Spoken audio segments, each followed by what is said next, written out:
Here we go in terms of the setup. Now, these green lines we've got on here now, okay, this one's not on the correct position, but when you move into the golf ball, it'll be the same as on that right shoulder there on the left, as you'll see. Now, what you had before, again, not a bad setup, slightly stronger in the grip, but when the ball was doing, as we said, this shape shot, that grip was kind of helping you in some extent, okay? But the red line there, we're talking about sort of swing plane.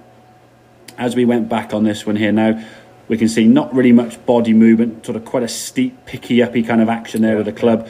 Club at this point now is right of that red line, so we call it above plane or too steep. As we get to the top of the backswing here now, there's not really much depth in you. I mean, your hands are almost over your head there, to be fair, so not much depth in the backswing. Club coming down, everything now as you unwind the body on the way down, which you will do, you can't stop that.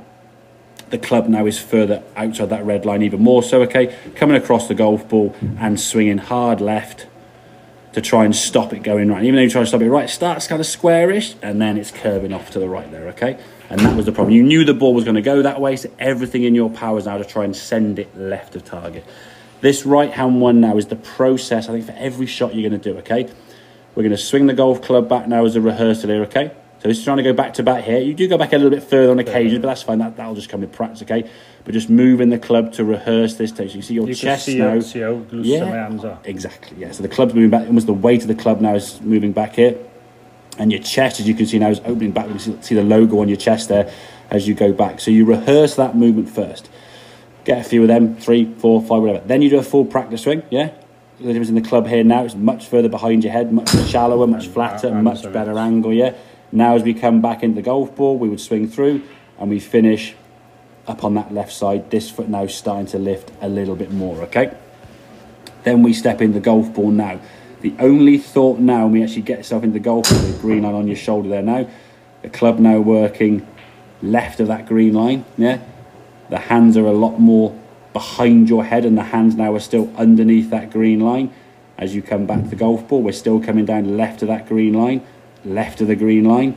Good strike. It's going to be a little bit thin, this one, but look how much further you rotated there compared to that one there, yeah? I mean, that was your full swing kind of here.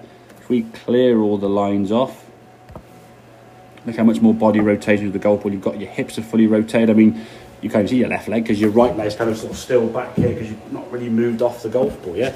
And everything now is just trying as best you possibly can on that left-hand one to just send it somewhere over there, because you kind of know it's inevitable that ball's going to curve left to right. So what can you do? Swing it left, start it left, lean on your back foot, and that causes the low point, as we said, to hit the ground behind the ball with your club, or then you thin it, one of the two. At least with this one now, we start seeing a few more shots going this way. Once the ball starts going more towards the left of target, your brain now is going to want to start moving more towards target, yeah, which will change your shot pattern to be more that way as opposed to that way, yeah. Okay. Once that ball's going right, you're going to be on your back foot all the time to try and send it left, and that's what I say with a driver, that's all right because the ball's teed up, isn't it? Yeah, you can kind of get away with it a little bit. Okay, yeah. Does that kind of make sense? That kind of analysis of your swing now. Okay, so I think for you, if you can get into the habit, and again, I would say for every swing, every full shot, maybe do 4 or 5, maybe do a couple or one. If one feels good, go with that, okay? What we don't want to do is overthinking what you're trying to do on the golf, but you need to just sort of feel that club going back, move that club back, one full practice swing, step in, and once you step in now, it's just swing, hit, go. Don't want to be overthinking the shot itself, yeah? Thinking over the golf ball, biggest killer, yeah? All right? Yeah. Good stuff. Let's have a couple more then.